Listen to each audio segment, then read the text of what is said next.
ukate kwa mkuma wilbaro. Yani leo ni Azimio, Inawezekana. mwaka huu ni Azimio, Inawezekana. Raila Odinga anatosha, Inawezekana. Boga Safina wanatosha. Inawezekana. Yani leo ni Azimio, Inawezekana. mwaka huu ni Azimio, Inawezekana. Raila Odinga anatosha, Inawezekana. Boga Safina wanatosha.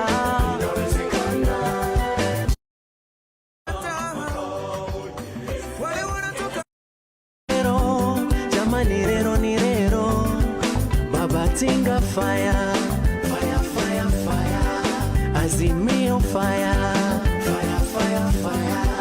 Tuko na Baba Kea, 6,000 ziwe mfukoni, mengi yatatokea, maendeleo mpaka mashinani, kwa kilimo biashara, Boga Safi anatenda, miradi kwa kina mama, na mashule yatajenga, hata watunza wa mama wajane, hata basari watoto wasome, hata watunza wa mama wajane. Boga Safi, kazi safi, wale moja. Yani leo ni Azimio, Inawezekana. mwaka huu ni Azimio, Inawezekana. Raila Odinga anatosha, Inawezekana. Boga Safina wanatosha. Inawezekana. Yani leo ni Azimio, Inawezekana. Inawezekana. Raila Odinga anatosha, Inawezekana. Boga Safina wanatosha.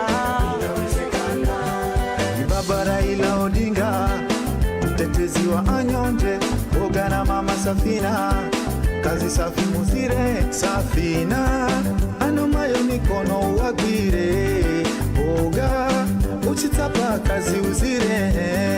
Tonda watabu Raila uchigwira Safina, tonda watabu uchigwira ye Boga baba. Yani leo ni Azimio, Inawezekana. mwaka huu ni Azimio, Inawezekana. Raila Odinga anatosha, Inawezekana. Boga Safina wanatosha. Inawezekana. Yani leo ni Azimio, Inawezekana. mwaka huu ni Azimio, Inawezekana. Raila Odinga anatosha, Inawezekana. Boga Safina wanatosha. Inawezekana. Raila ndo Mandela wetu, yeye ni wetu, kaleta ugatuzi kwetu, mkombozi wetu. Miaka 5 ni yako we baba, ulete mifano Nairobi, Mombasa.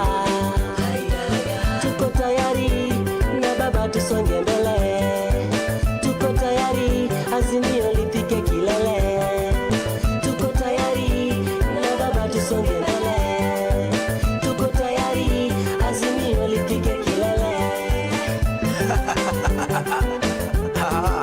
Hili ndilo jeshi la Baba Raila Amolo Odinga, tukiwa na Mama Charity Ngilu, Martha Karua, Peter Kenneth, Kanini Kega, James Orengo, Kalonzo Musyoka, Junet Mohamed, na bila kusahau Hassan Ali Joho 001.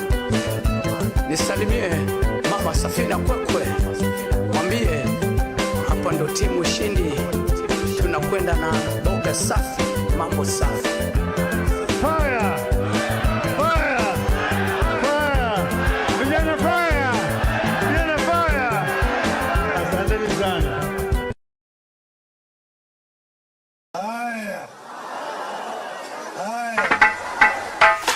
A main switch production. Braja, baba, ay ay ay ay ay ay ay ay ay ay ay.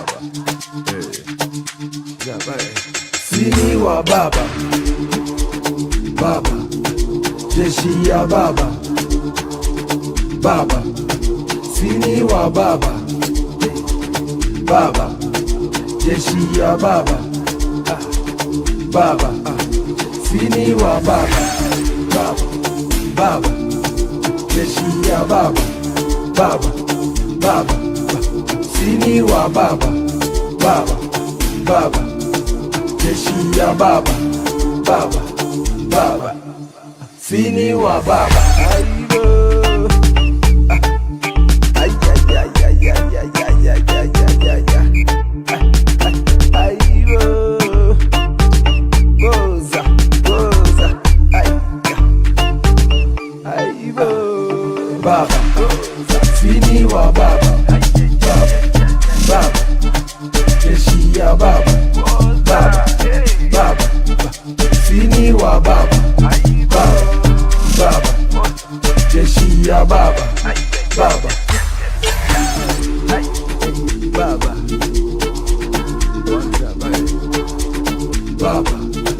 Jeshi ya baba, baba, sini wa baba, baba, jeshi ya baba, baba, sini wa baba, baba, jeshi ya baba, baba, sini wa baba, baba, jeshi ya baba.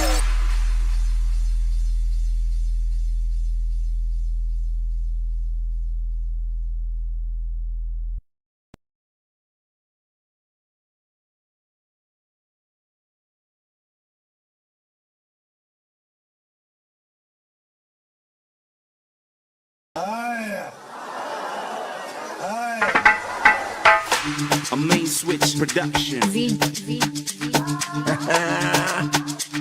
Plaza, baba, ay,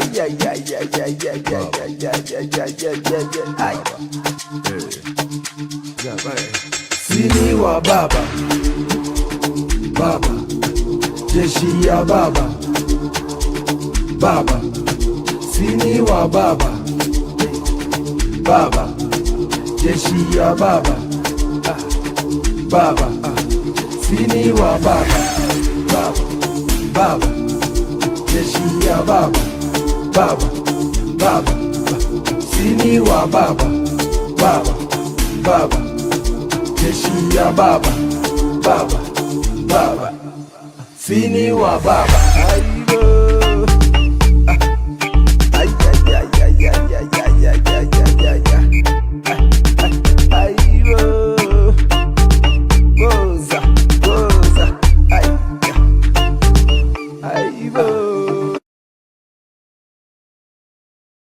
In the National Assembly, who are going to guide us in the program. Let's put our hands together as we welcome the principals who are now coming in. Welcome, Your Excellency. Your Excellencies, welcome.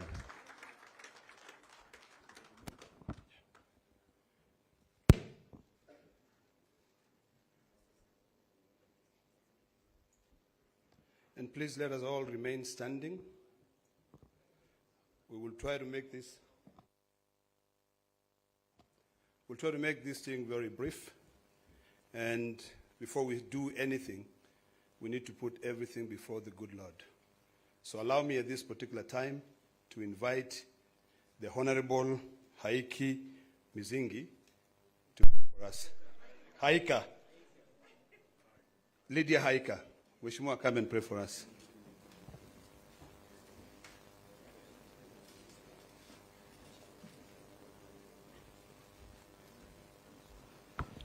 Asante sana na tuamini na tuombe. Mungu Baba Mwenyezi, tunakuja mbele zako asubuhi ya leo tukilisifu na kulitukuza jina lako. Tunakushukuru Mungu kwa ajili ya nguvu, afya na uhai uliotupatia. Tunakushukuru pia kwa ajili ya nchi yetu Kenya na viongozi wote uliotupatia. Siku ya leo tunakukabidhi mikononi mwako, ya kwamba yoyote atakayotendeka hapa, maongezi na yote ambayo atakayofanyika hapa, Mungu, ya kupendeze na yawe ni ya kufaa katika nchi yetu ya Kenya. Na ni katika jina la Yesu nimeomba na kuamini. Please remain standing as I request the Honorable Abdi Salama to come and say a prayer for us.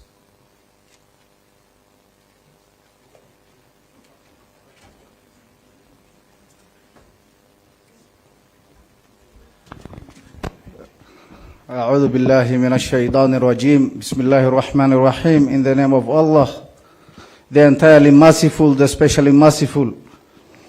Ar-Rahman Ar-Rahim. All praise is due to Allah, Lord of the worlds. Ar-Rahman Ar-Rahim, Maliki Yawmiddin, sovereign of the day of recompense. Iyaka na'budu wa iyaka nasta'in, guide us to the straight path. صراط الذين أنعمت عليهم غير المغضوب عليهم ولا الضالين, the path of those upon whom you have bestowed favor, and not of those who you have evoked your anger, or those who have gone astray. Oh God, oh Allah, make us among those who cooperate in righteousness and piety. Oh Allah, make us among those who strive for justice and not for discord. Oh Allah, make our affairs easy for us and guide us to what you love and you are pleased with. Oh Allah, bring our hearts together, reconcile between us and guide us to the paths of peace. Amen, amen, amen. Please kindly remain standing for our national anthem.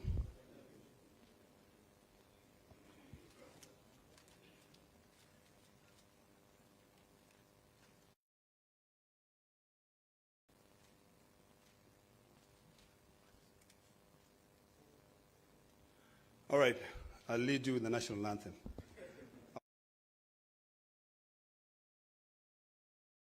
Nation, blessed is our land and nation.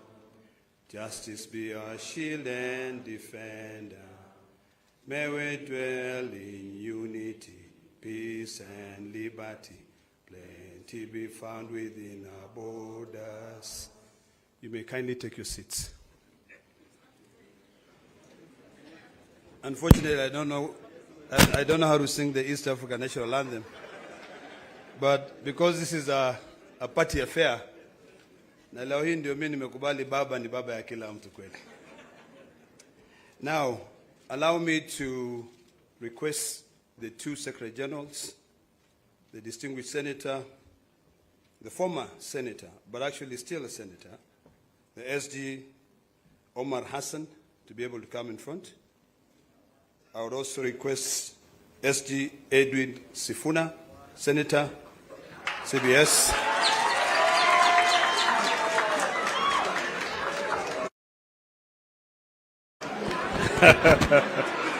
You may clap again.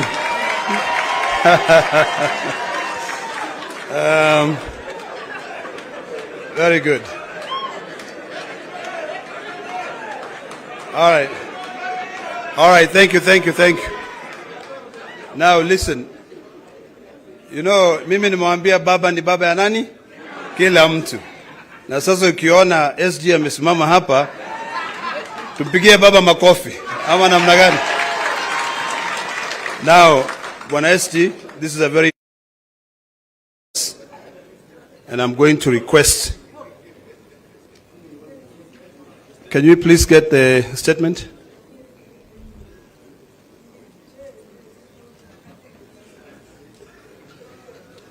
All right, very good. I'm going to request Senator Sifuna, CBS, to be able to read the first 5 stanzas, and then you can be able to, paragraphs, and then I can invite the crowd. Thank you, Senator Ledama. Your Excellencies, the President, I've been requested to pause.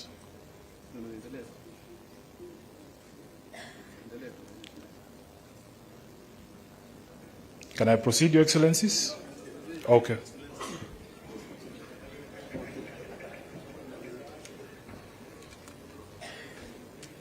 Thank you very much. Mwambia baba ni baba ya kila mtu. So baba akisema fanya hivi lazima mfanye hivyo. I think all of you know where we've come from. Today is a very important day for all of us, because the unity of this country is greater than the interests of any of us. And when you see me standing here, it means a lot to me. But I've decided to follow the footsteps of our two very distinguished and eminent leaders in this republic to be able to bring the entire country together so that we can do away with a constant fight. So today, from the wisdom of His Excellency, President William Ruto, and His Excellency, Right Honorable Prime Minister, they have sat down together and agreed that it's about time for us to end all these bickering, all these fights, and put this country first. I want to appreciate the wisdom of these two leaders. I want to thank them. And I want to remind them that this generation and the generations to come will be able to remember this occasion. It has taken a lot, trust me. But patience is everything. I actually never thought that I'll be standing here today to be able to usher in my two SGs. Unajua rungu yangu ilivunjika bwana. Lakini mbele, it's the most important. Unajua mali ilivunjika Junet. But today we are here to sign, or the two leaders will be signing an expression of interest to work together. It is imperative that we all find areas that we can be able to work together, and I believe that the details will be provided with you in time. So without wasting so much time, let me now take this opportunity to invite the distinguished senator from Nairobi, SG Edwin Sifuna, CBS, to be able to read the first 5 paragraphs. And I would kindly request you to actually remain silent so that you can internalize and you can be able to demystify the meaning of this agreement. Welcome, Banasia. Thank you, Senator Ledama, Your Excellency the President, Your Excellency Prime Minister Raila Odinga, Your Excellency the Deputy President, all leaders present here, all protocols observed. My name is Edwin Sifuna. I am the Senator of Nairobi, and I am standing here in my capacity as the Secretary General of the Orange Democratic Movement. Your Excellency, in the capacity as SG, I have certain constitutional duties, and that is why I'm standing here to execute those duties in accordance with the Constitution of ODM. We have taken the liberty to read out this Memorandum of Understanding so that we are all clear on what it is and what it is not. We are all clear on what it is and what it is not. As SG, I want to confirm that this document has been processed through the relevant party organs. And Your Excellency, I have here in this room members of the party's central committee who I'll just request to stand up so that they confirm that this is a decision of an organ of the party. Please stand up if you're a member of the central committee of ODM. Thank you very much. You may be seated. We are going to take turns with my counterpart to read out this MOU. It is titled Memorandum of Understanding to Resolve the Social, Economic and Political Challenges Facing Kenya 2025. Realizing that Kenya has gone through a long period of political crisis and conflict that has hampered the nation's potential for development and improving the livelihoods of our people. Noting that such crises have often resulted into demonstrations by our people demanding their rights, with the state often resulting to brutal suppression of such demonstrations that unfortunately lead to loss of life as well as property. Acknowledging that the nation will not develop without reinforcing democratic governance and the rule of law, conscious that the decay in democratic governance is expressed through skewed allocation of resources, ethnic intolerance and marginalization, corruption, and noting that devolution, though intended to strengthen democratic governance and development at the grassroots, is systematically undermined and starved of funds. Now, therefore, His Excellency President Dr. William Samoei Ruto, CGH, and the Right Honorable Raila Odinga, EGH, being the party leaders of the largest political parties in Kenya, and bearing the greatest political responsibility, acknowledge the need in setting up a broad platform for collaboration and cooperation between all political forces and other stakeholders in the Kenyan society to address these long-standing challenges that threaten our nationhood. As a first step towards this collaboration, His Excellency President Dr. William Samoei Ruto, CGH, and the Right Honorable Raila Amolo Odinga did set up the National Dialogue Committee in the year 2023 and hereby make this resolution on the initiatives that must be undertaken to instill further confidence in the country. While this memorandum does not define the formation of a political coalition between the respective political parties, its successful implementation will inform the basis of steps towards the establishment of a progressive and stable country. Now, therefore, the two leaders commit and resolve to collaborate and cooperate with each other by conducting broad-based consultations between themselves on the key issues identified below. Number one, the full implementation of the National Dialogue Committee report, the NADCO report. Priority issues in the NADCO process, like the cost of living, youth unemployment, establishing a framework for the implementation of the 2/3 gender rule, have been the topics of discussion for far too long and now must be actualized. Number two, inclusivity in all spheres of public life. Kenya belongs to all persons, regardless of their ethnicity, religion, generation, or geographic location. All Kenyans are equal and all are entitled to an equitable budgetary resource allocation and opportunities in public appointments. Further, though the Constitution of Kenya is clear on the rights of minorities and the marginalized people in the country, not enough has been done, almost 15 years later, to uphold these rights by fully implementing the provisions of the Constitution. Third, protecting and strengthening devolution.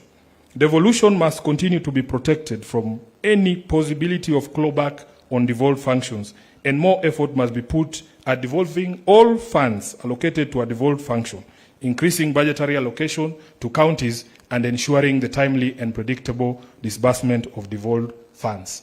Your Excellencies, allow me to now invite my counterpart, the Secretary General of UDA, the Honorable Hassan Omar, Senator, to continue with the rest of the document. I thank you. Your Excellency the President, Your Excellency the Prime Minister, Your Excellency the Deputy President, Your Excellency the Chair of UDA. Like my brother Sifuna, I can confirm that UDA has also processed this document through the necessary protocols that are established by our Constitution. Present here is the National Steering Committee, which is chaired by His Excellency the President, who I will not ask to stand. There's also the National Executive Committee of the UDA. Can you please rise for recognition? And we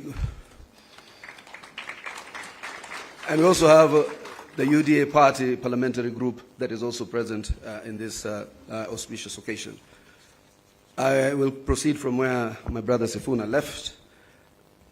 Number 4, promoting and protecting the livelihoods of young people. Urgent and massive investment must be made in all high potential sectors of the economy, including mining, blue economy, agriculture, and ICT, to create sufficient employment opportunities that provide ways for young people to earn a decent living. Nationwide economic stimulus programs must therefore be initiated. Young people must also be mainstreamed in all political spaces to bring their voices to the table and their participation to the center of all activities. Number 5, leadership and integrity. Kenyans are concerned by the expression of opulence, accompanied by rude and arrogant conduct of public officers, and the apparent impunity that has followed the same. It must be enforced that the demeanor of public servants needs to reflect the dignity of their offices and the respect owed by them to the citizens of the Republic of Kenya. We must also urgently provide a legal and institutional framework for addressing conflicts of interest among public servants. Number 6, the right to peaceful assembly and protest under Article 37 and compensation of all pending claims of abuse and derogation of their rights. Derogation of the rights to peaceful assembly and protest remains one of the most shameful realities of the excesses of the Kenya's law and order responses since independence. The effort to uphold this right must now involve not just the taking of responsibility by officers who break the law, but also by compensation of the victims of these derogations. An amnesty must be granted to all those who are charged for offences based on the exercise of their right to peaceful assembly. The National Police Service must update their methods and processes of dealing with demonstrations and assemblies when they are held, and particularly when they have to be managed or contained. 7, the national debt. The urgent audit must be conducted of how much has been borrowed in the past and how it has been used. Going forward, we must stop the ballooning of the national debt and ensure accountability for future borrowing. Lastly, we must ensure that borrowed money is used in all manners that grants an equitable benefit to all Kenyans in every region of the country, since payments are made by all from taxes regardless of their locations. Number 8, the fight against corruption. Kenya needs to move from talk to action. We must move from the fight against corruption to winning the war against corruption. We must enhance the capacity of institutions that enforce accountability, and particularly the offices of the Auditor General, the Controller of Budget, and the Ethics and Anti-Corruption Commission. 9, stopping wastage of public resources and promoting government efficiency. A new ethos of public expenditure in both national and county governments must be inculcated in a manner that promotes austerity, justification, and effectiveness in the use of public resources. Number 10, protecting and promoting the sovereignty of the people, the rule of law, and constitutionalism. The rule of law requires that government and its officers to obey court orders and only challenge the validity of judicial pronouncements through legal processes. The spectre of abductions and extrajudicial killings do not bode well for democracy. Suppression of constitutional freedoms, including speech, expression, assembly, and media, must stop.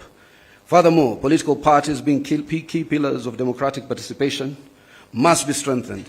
The two leaders resolve to respect the identity and integrity of all political parties and to ensure respect and implementation of the provisions of the Political Parties Act.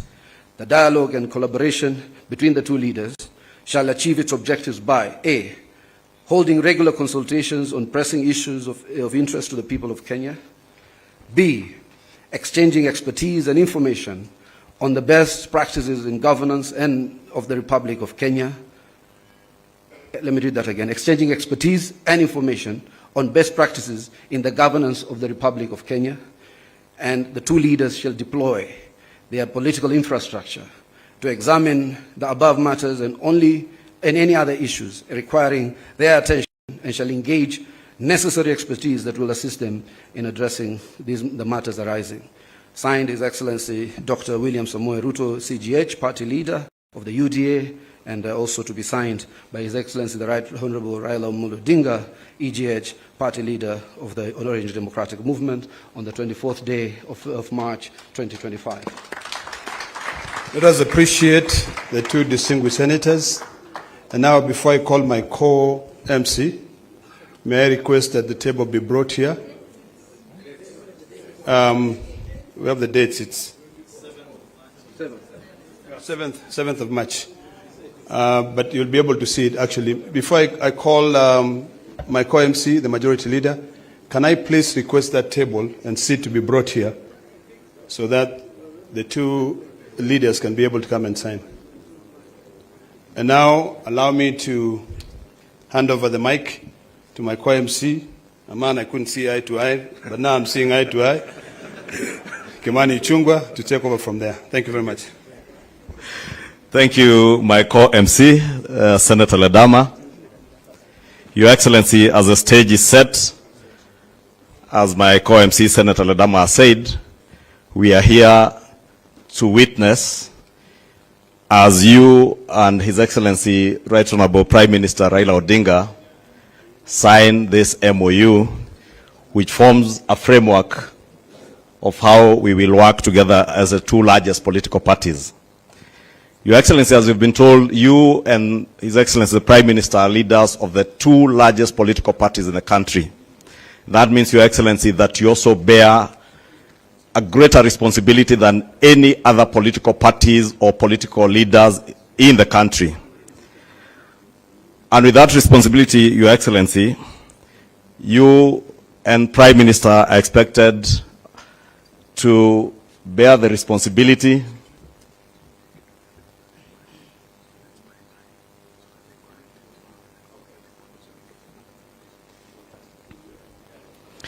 Thank you, Your Excellency. Your Excellency, I was saying, because you are leading the two largest political parties in the country, you also bear a greater responsibility to Kenyans and to the world. And part of that great responsibility is to ensure the unity of our country and the prosperity of our country. And as we have heard from the two SGs of the political parties, this will form a framework for the cooperation of you two as leaders of those parties and the unity of our country led by the two political parties, the two largest political parties. Your Excellency, I will be inviting those who will be flanking you and the Prime Minister as we sign, as I also try to buy some time for the Secretariat to get organized. As I also try to buy some time for the Secretariat to get organized a bit. And I will be asking that the leaders who will be flanking you as you sign, I will invite them to stage, and thereafter, after the signing ceremony, we will ask all the leaders that I invite up here to retreat back to their seats. And I will then invite just a few people to speak, led by the chairs of the two political parties. And Your Excellencies, you know that these two largest national political parties, ODM and UDA, are also led and have chairs who are ladies. And that has ensured that even as that have begun the mainstreaming of getting our women leaders mainstreamed in our political leadership. Without much ado, Your Excellency, allow me, since I have the SGs here, to invite the two chairs, Governor, Your Excellency, Governor Gladys Wanga, and Your Excellency Cecily Mbarire, our two chairs. Allow me also to invite the parliamentary leadership. In the Senate, I see the Honorable Ladama already on stage representing Honorable Madzayo. Let me invite Senator Aaron Cheruyot, the leader of the majority in the Senate. I am already on stage, so I will invite the Honorable Junet Mohammed, my compatriot and colleague in the National Assembly. Allow me also to invite the acting party leader of ODM and governor for Kisumu, Professor Anyang' Nyong'o, to the stage. And also invite the deputy party leader and deputy president, Professor Kithure Kindiki, on stage.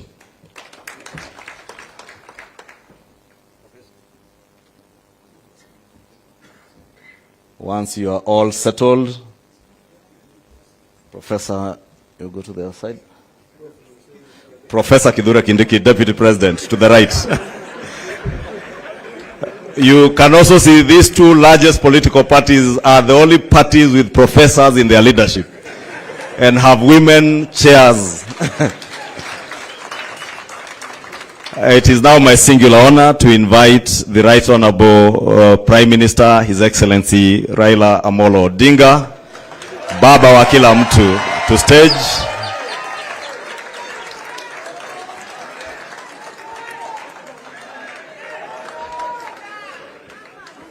Another loud of applause for Baba wa kila mtu.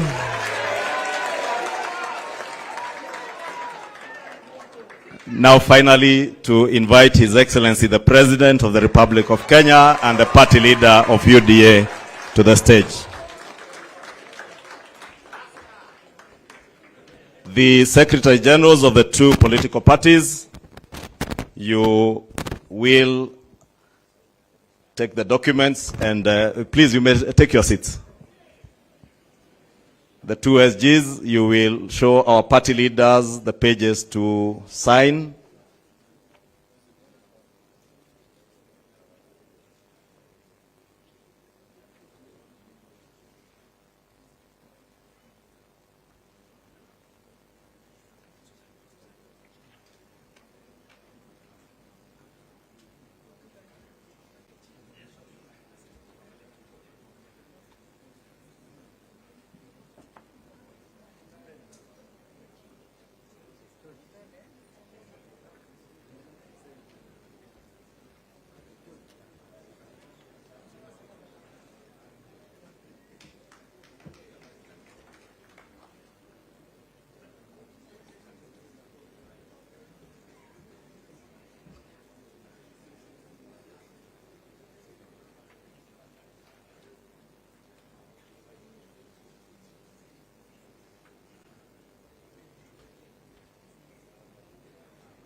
A hand applause to the two party leaders as the two Secretary Generals confirm that they have fully signed together with our legal personnel,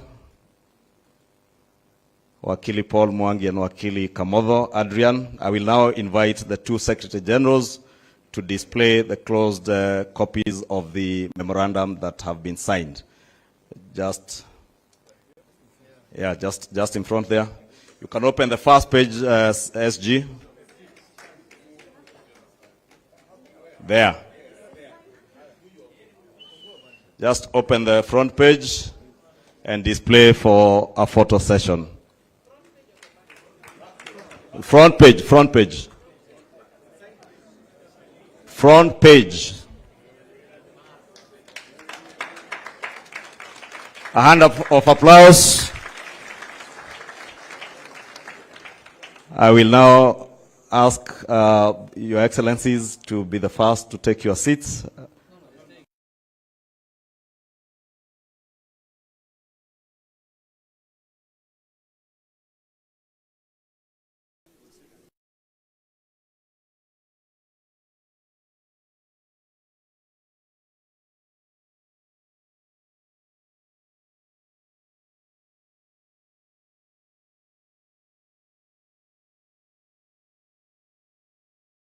We will try to be very quick. I will now want to invite the chairperson of the ODM party to make her very brief remarks.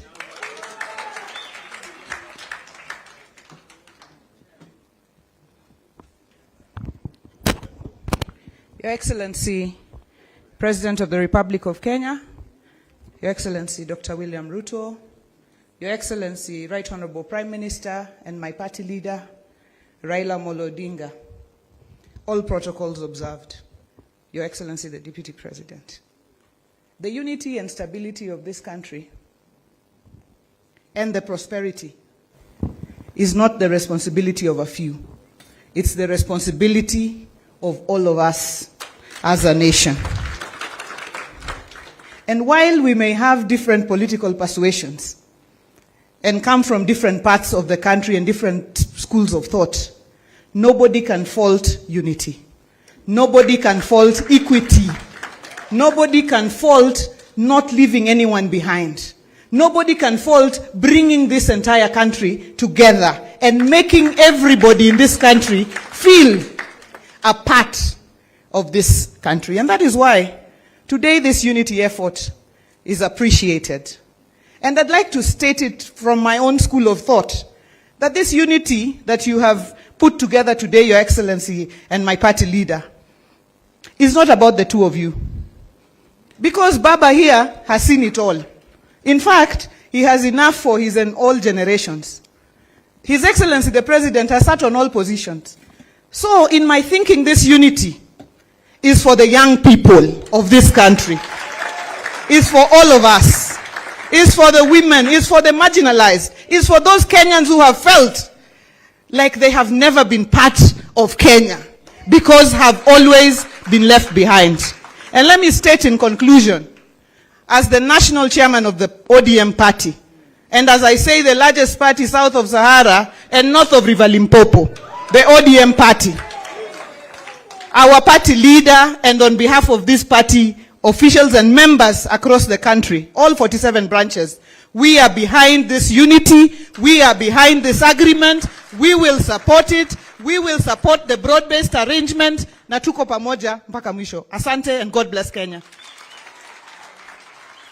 Thank you, Governor Wanga. It's now my pleasure to invite my party chair and the governor for Embu, Honorable Sisi Limbarire, on stage.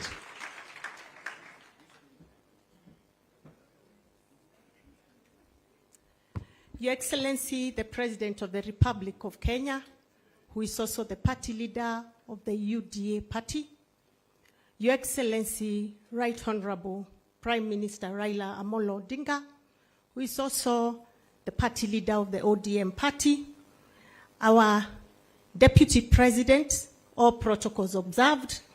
It is a great pleasure to be part of this historic event. I want to begin by saying that today we are reminded yet again that the nation will always remain bigger than our individual and party interests. That indeed, at no time will our individual and party interests become more important than those of the nation. I am happy that today, after a lot of rumors in the media, we are not signing an agreement behind closed doors in some private space. I'm also happy that it has taken serious consultations through the party structures to get to where we are. I'm equally happy that we have not signed a document that remains a secret to the people who we represent and who matter most. Today, Kenyans know what we have signed up to. Today, we are not signing to sharing positions. We are signing to issues that affect our people. So, we have today told the people of Kenya that it is not about positions, that actually the issues that have been bedeviling this country are the most critical issues that should bring us together. But more importantly, this sign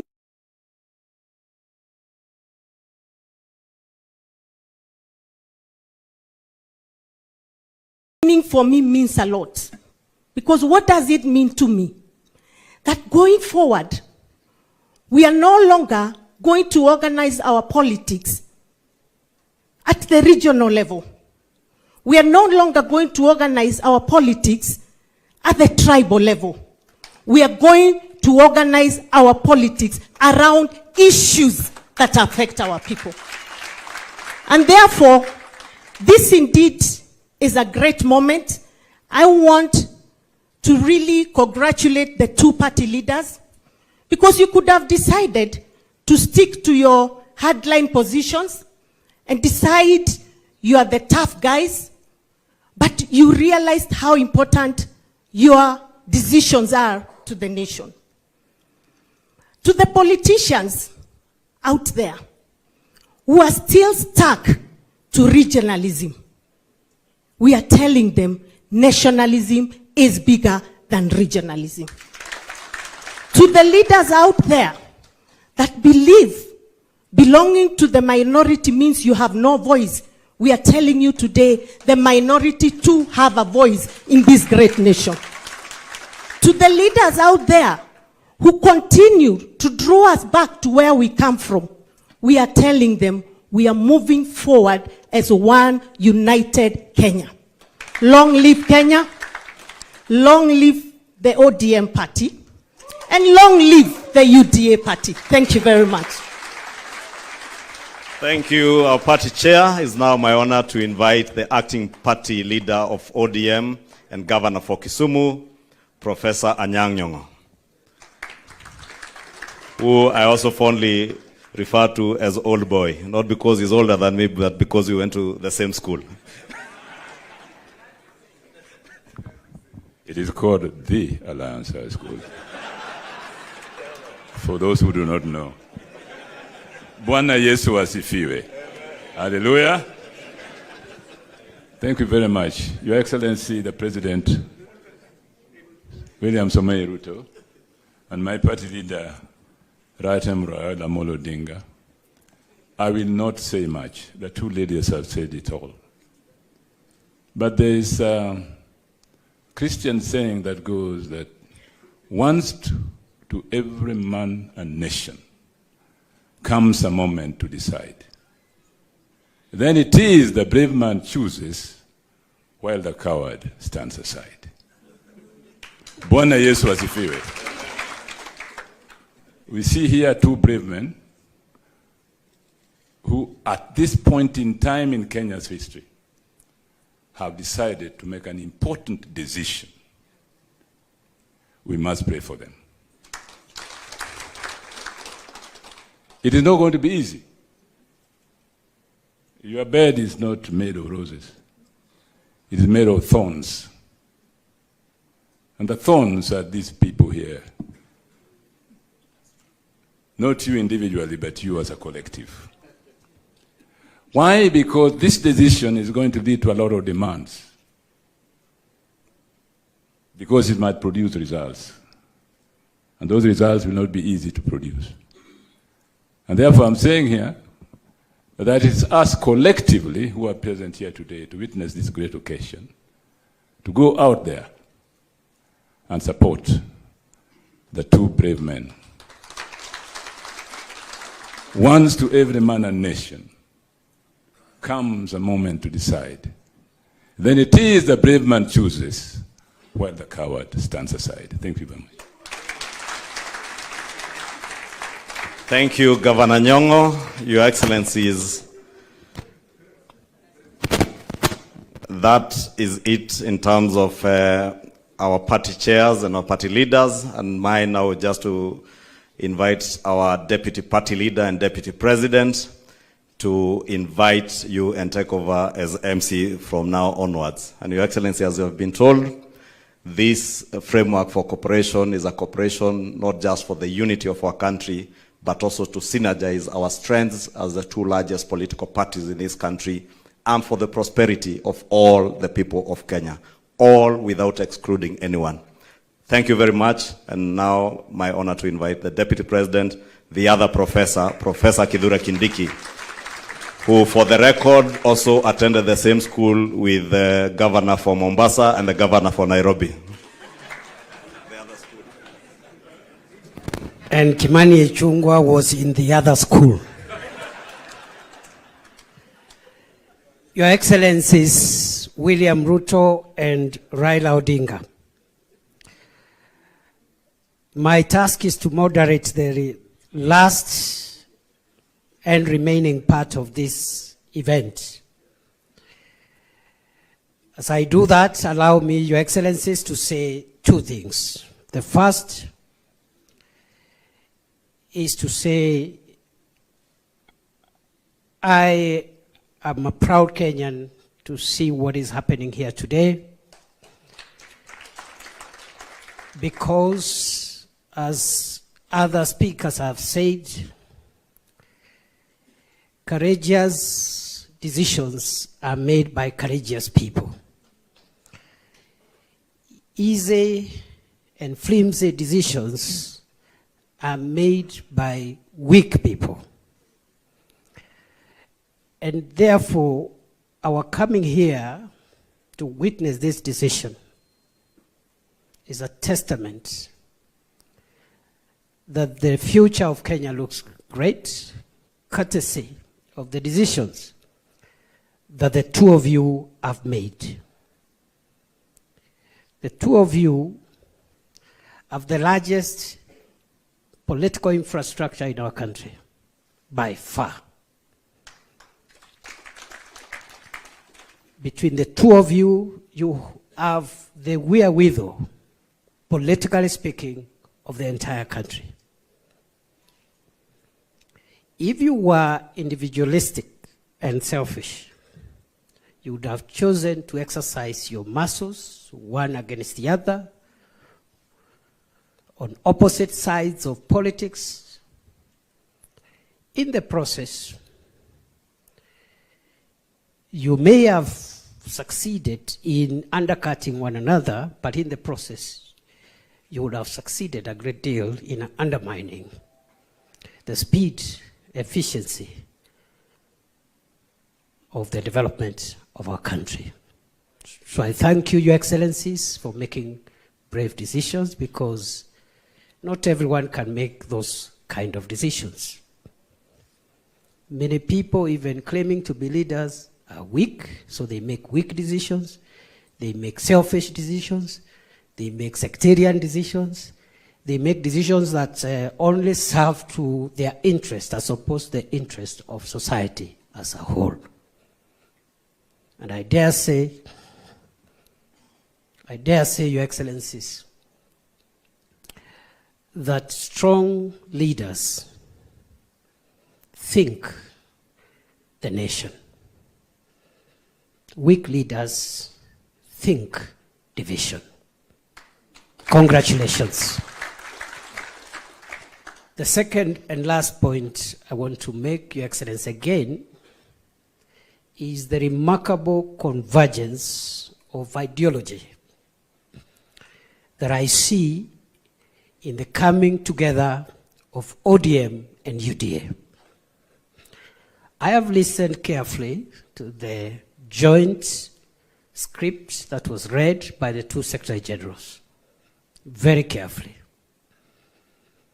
In between, I can confirm, as a long-standing student of constitutional law, practice, and government, that between the two parties, because I could see the language from ODM, the language from UDA, the issues raised here, which we pray under your leadership jointly, you'll help us pursue them as a country.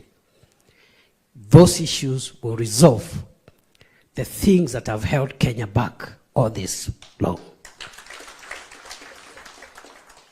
And therefore, those who have spent time, years, decades investing in division, investing in negative ethnicity, investing in parochial and petty dreams, their journey has come to an end. I want to thank you, Your Excellencies. We wish you well, and I know I speak on behalf of all my colleagues from both ODM and UDA. We wish you well, because if you succeed in leading us, Kenya will succeed. And therefore, I am happy, Your Excellency, and allow me now, so that we climax this event with two speeches. And I'm going to invite the first speaker, Your Excellency, Raila Odinga. Welcome, Your Excellency.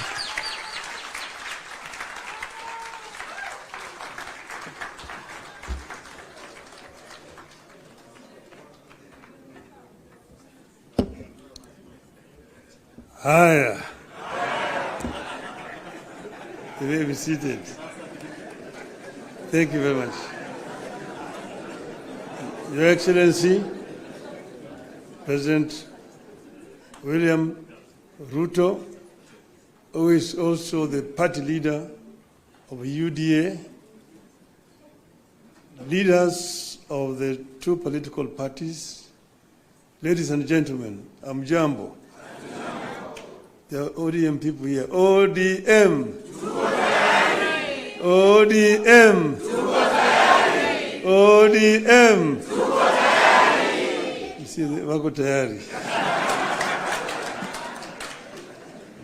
Well, I'm very happy to stand before you here this morning to talk to you after a long period of absence. As you know, that in the last 6 months, I've been engaged in the campaign on the continental platform for the position of the chair of the African Union. Some people ask me, why did I decide to run for that position? And I say that I was approached by senior leaders on the continent who, when they saw that that position was becoming vacant, they needed somebody with a Pan-Africanist ideology to go and try to set that movement in the right path so that it can achieve the objectives for which the founding fathers formed it. So they then sent the former Nigerian president, President Obasanjo, to me to come and persuade me to run. And after a lot of soul searching, I made a decision. And some of you will have seen me with President Obasanjo on my side when I announced that I was going to run for the position of African Union chair. I did not expect to be supported by the Kenya government. But out of blues, President Ruto announced that he would support my candidature. I thought this is a better way to get rid of him. Good riddance. I would say that, irrespective of the motives, he actually was genuine because he followed that announcement by giving full support to my candidature. As you know, you cannot run for the chair of African Union without being sponsored by your home government. You cannot just sit somewhere there and say, Mimi ni Professor Kicc, I want to be a chairman of African Union. You will not even be seen. Your name must be presented by a government official through the embassy of Kenya in Addis Ababa. And this they did. Not only that, they put also the machinery behind my campaign. And President Ruto himself called various presidents and made appointments for me, and also persuaded them to support my candidature. He himself invited a president from East Africa here in Nairobi to basically adopt me as a candidate for the Eastern region. And this they did. So Kenyan ambassadors in all those foreign countries were also informed and that they would support my candidature. And whenever I went to, they received me at the airport, took me to the hotels, and also took me to meet with the president. I was able to meet more than 40 presidents on the continent. And I traveled Africa from east to west, south to north, like never before. As you know that I have been the high representative of the AU on issues of infrastructure. So I'm not actually strange to these issues. I mean, continent. As you know that our continent has suffered seriously from innovations from outside. First was the slave trade that took so many of able manpower across the shores to go and work in the building of Americas, both North America and South America. Some were taken to Arabia, some were incarcerated there and died there. So that was the first. Then came colonialism, where they went and set somewhere in Berlin and partitioned Africa according to their interests. British, French, Italian, Portuguese, and so on and so forth. So Africa has suffered seriously. That was colonialism. Then when Africans fought for independence, they granted it. It was a flag, but then there was also neocolonialism that came about, and Africa has continued to be marginalized. So I saw this and came up with a program of how we were going to deal with these issues. We campaigned strongly, and we went to Addis Ababa quite confident of victory. Before I went there, the women here, Orange women in Nairobi, organized a prayer meeting for me in Bomas of Kenya. And they prayed for my success. And I told them that they were only going to do two outcomes in Addis. One, we would win, in which case we would have succeeded. The other one, we would lose, but we would also have succeeded. Because I told them why? We will come back home. So east and or west, home is? So we are here. So when I came back, I went to meet with the president in Mombasa to thank him for the support that the government had given me during that campaign. And he was, of course, very gracious. And at that time, I found when the two teams from the parties had worked out on some documents that they wanted to be signed, I told him I cannot sign this document until I've consulted our people, my people. So I took time. From that time, I went to Kisumu. I met with the professor. I met with leadership and elders in Kisumu. I went to Siaya. I went to Migori. I went to Homa Bay. I went to Busia, where I met with all the leadership from all the 5 counties in Western. Then I went to the coast. I was in Mombasa. I was in Malindi, in Kilifi. I was in Kwale. I came back. I went to Wajir. I came back. Yesterday I was in Kicc. I was in Narok. I was in Nairobi, here in this same building here with leadership of Nairobi. That is what you call random sampling.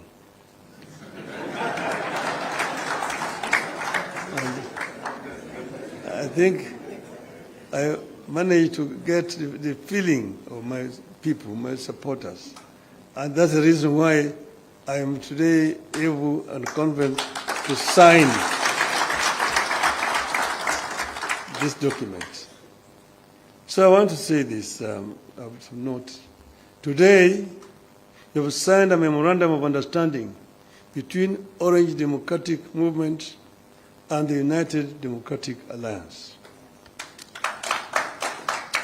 The carrier goal of the MOU is to help ease the prevailing tensions in the country, reconcile the population, alleviate their suffering, and move the country forward by addressing the critical social, political, and economic issues our people are grappling with today.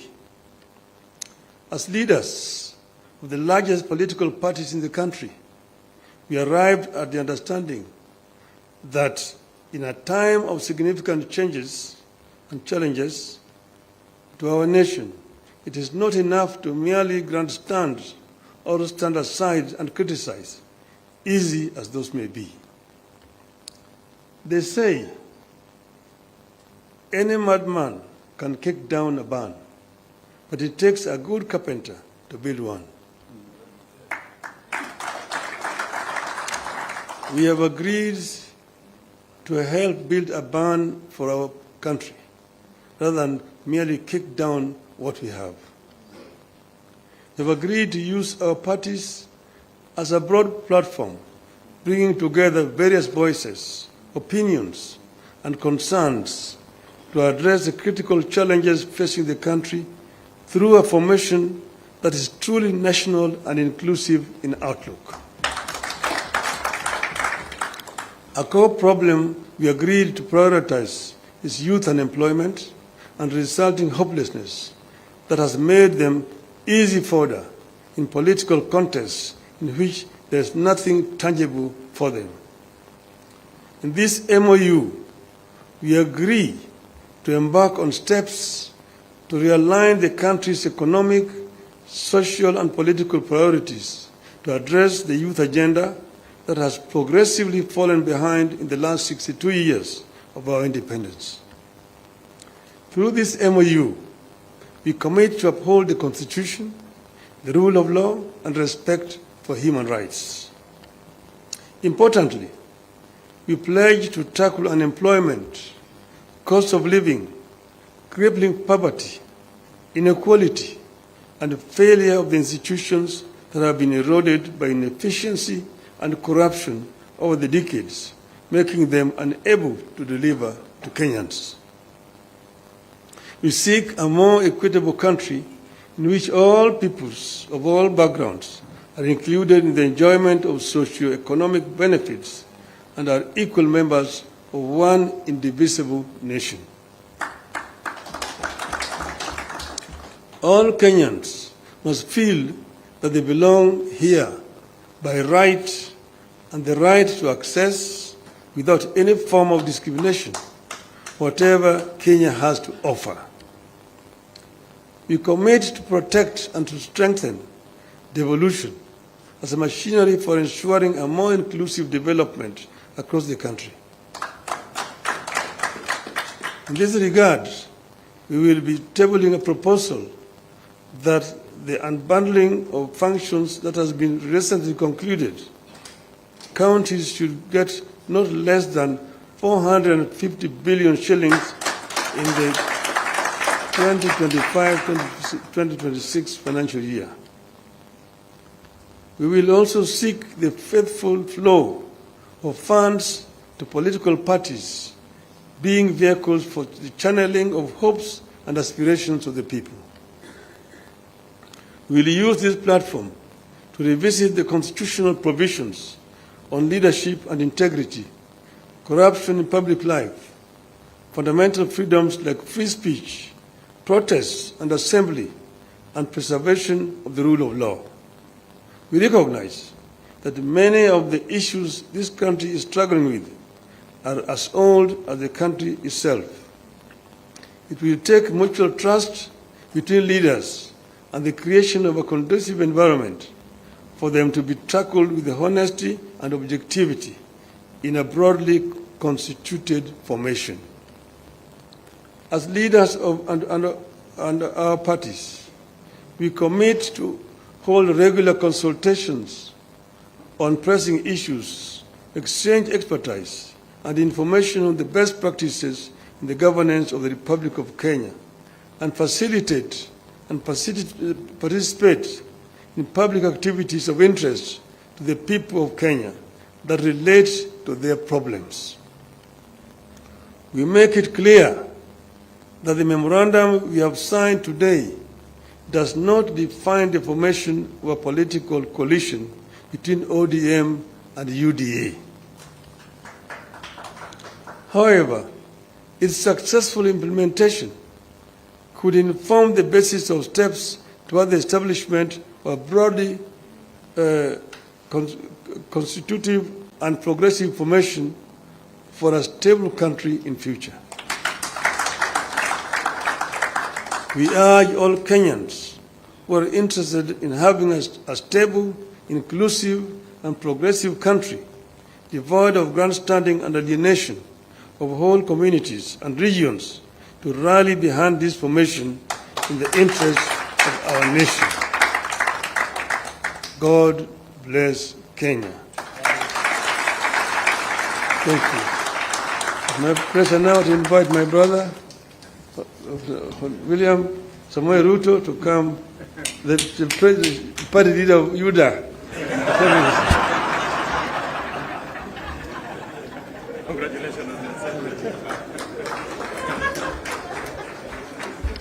Thank you very much, the Honorable Prime Minister, and please let's take our seats.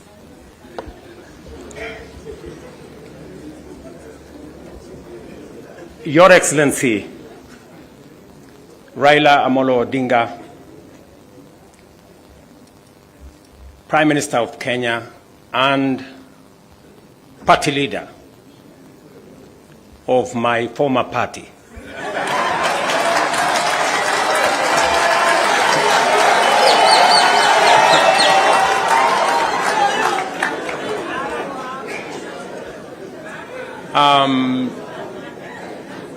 Your Excellency, the Deputy President of the Republic of Kenya, Excellencies, leaders of both UDA and ODM, distinguished ladies and gentlemen, good afternoon. Hamjambo.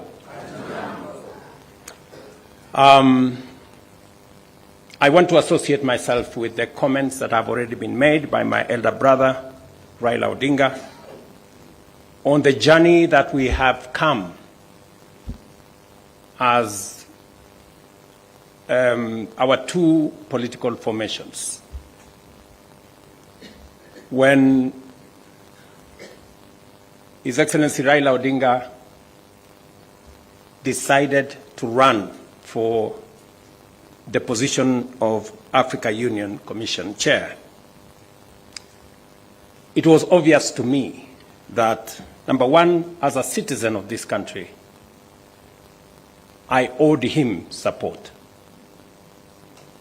And it was also clear to me that knowing him as a Pan-Africanist, as a leader with experience, and that he had immense understanding of issues Africa, he qualified for not just my support, but that of the government of Kenya. He qualified for not just my support, but that of the government of Kenya. And that is why we went out of our way to support his candidature. As he has said, there were many propositions about his candidature. There are those who said my support for Raila Odinga was so that I could exit him from the stage. But there are those also who told me that by supporting the Honorable Raila Odinga and by him being the chair of Africa Union, I will be empowering him so that he can come and compete with me. And I had a very clear answer to them, that my support for Raila Odinga is not conditioned on him supporting me or him surrendering his aspirations for whatever reason. It was very clear to me that this support was deserved as a Kenyan. And I said then, and I will say again, that the Honorable Raila Odinga was a great candidate. He went out of his way. He ran a beautiful campaign, and I am very proud of his candidature. The outcome notwithstanding. And when he came back, we have been working together in the broad-based arrangement that we have that is inspired not by what is in it for me or him, but how we can close ranks and deal with the issues that affect the people of Kenya. And that brings us to this moment. And I must congratulate the Honorable Raila Odinga and the ODM party for their boldness and courage to take the position for Kenya and for the people of Kenya. That to me is a very bold decision. It's a very courageous decision. It may not be a popular decision, but that does not undermine the fact that it is the right decision to stand with the people of Kenya. And allow me to say that our country is undergoing major shifts across socio-economic and political spheres. Many of these transformations are occurring within the broader context of globalization and unprecedented technological, geopolitical, climatic, and demographic changes, creating an atmosphere of immense pressure, formidable challenges, and even an existential crisis. Never before have Kenyans expressed such a deep and widespread yearning for positive change and political, economic, and socio-economic transformation that leaves nobody, no community, no region, no religion behind. The expectation for fundamental progress is unanimous, consistent, intense, and universal across the nation. There is no one part of Kenya that does not yearn for progress and transformation. These aspirations, grounded on our nation's enduring character of boldly pursuing freedom, democratically managing our diverse interests, and engaging progressive institutions such as a clear notice for all of us that the time has come for us to seize this historic opportunity, unite more strongly than ever before, and deliver meaningful change to the Kenyan people.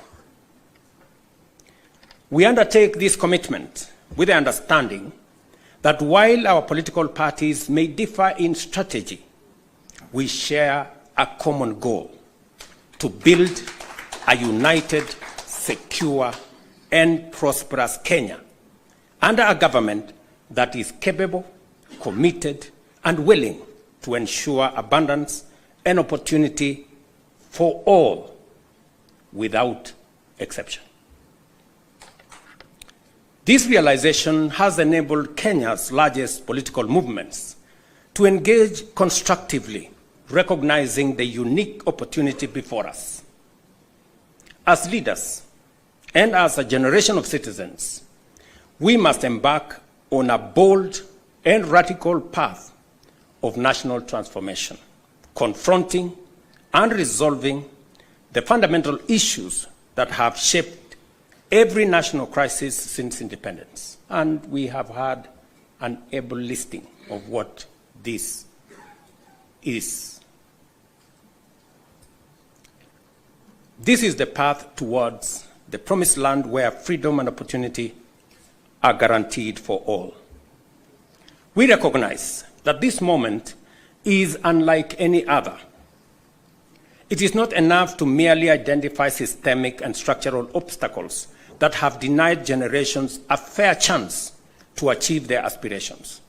More importantly, we must rise above political differences and embrace a higher vision of the Kenya we all deserve. Understanding, therefore, that jobs, wealth, enterprise opportunities, and social services must be provided within an environment that is free, open, democratic, and competitive, we move forward with a shared commitment that is not only doing the right thing for our nation, but also to ensuring they are done right. We, the leaders of UDA, Kenya Kwanza, and ODM, commit to implementing the NADCO report to address key national issues, including the cost of living, youth unemployment, and gender inclusion. We also pledge to foster inclusivity in governance and development, protect and strengthen devolution, invest in creating opportunities for the youth, uphold integrity in leadership, and safeguard the right to peaceful assembly. We will raise and manage national resources responsibly to reduce our debt burden by ensuring transparency, responsible borrowing, and an audit of past debts. To realize and to know what has been borrowed, for what purpose, and how is it going to be paid. I attempted to set up this audit. It didn't work. I am confident that under this broad formation, we will now be able to audit our debts. This moment is not about William Ruto or Raila Odinga. This agreement, this memorandum of understanding, is not about sharing positions or winning elections. It is about the people and the interests of Kenya. That is what is significant. To me, the interests of this great nation. We have talked about Kenya of potential for far too long. It is now time that we close ranks as leaders, because this nation can succeed. We have what it takes to be a great nation. but we haven't made the steps and the decisions that would make this nation great, because we have always been making politically correct decisions. We need to make decisions that are correct as far as the interests of the people of Kenya are concerned. I must congratulate His Excellency, the Right Honorable Prime Minister Raila Odinga, and the courage he has to make difficult decisions. Not many leaders can make the kind of decisions the Right Honorable Raila Odinga can make. Very few people can put the interests of the nation and the interests of the people above or ahead of their own personal interests. I say that without fear of any contradiction, because I know the kind of difficulty my elder brother has got to go through in getting us to this position. And my brother Raila Odinga, history is going to charge you fairly for what you have done for this nation.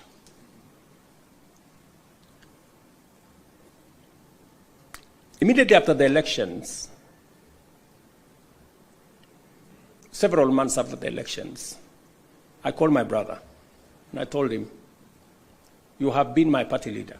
You have been my senior. Today, by God's grace, I'm president. I want you to be treated well.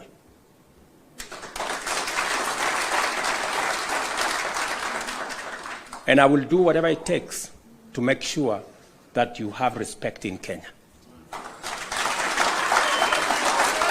And I am not doing this so that for any other reason that is selfish to me. I am doing this because I'm a younger person.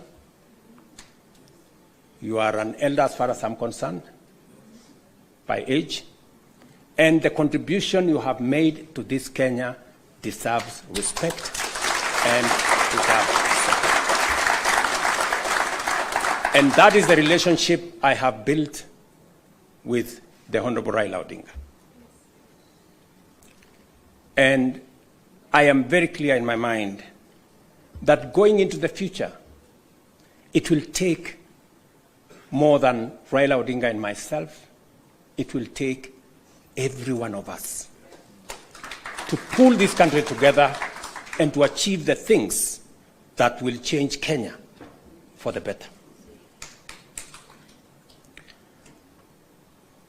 Let me say this, that equally we will fight corruption decisively, eliminate public resource wastage, and uphold the rule of law and constitutionalism, ensuring that government officials respect judicial decisions and protect the rights of all citizens.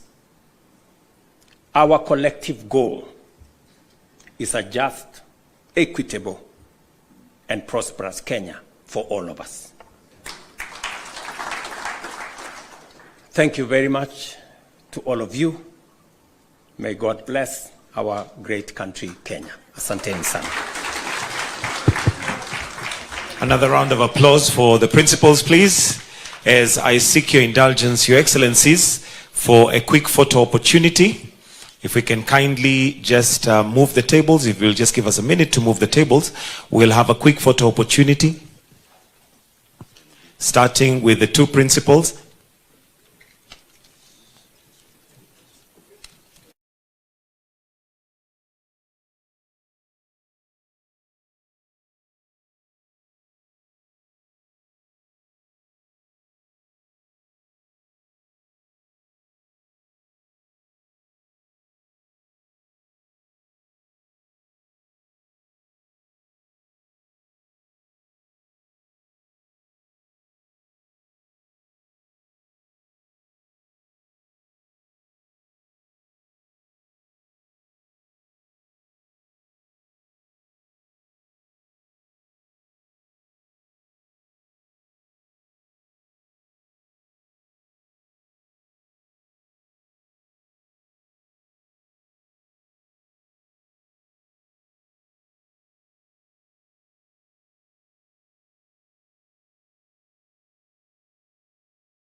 Baba, sini wa baba, baba, jeshi ya baba, baba, sini wa baba, baba, jeshi ya baba, baba,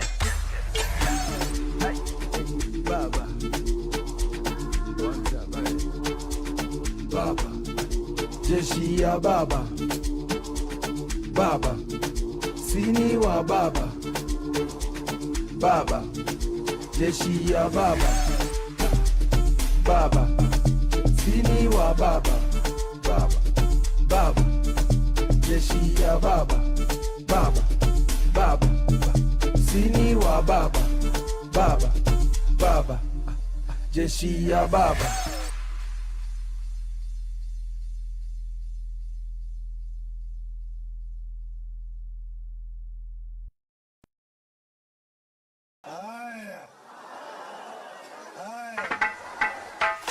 A main switch production. Braja, baba, ay, ay, ay, ay, ay, ay, ay, sini wa baba, baba, jeshi ya baba, baba, sini wa baba, baba, jeshi ya baba, baba, sini wa baba, baba, jeshi ya baba, baba.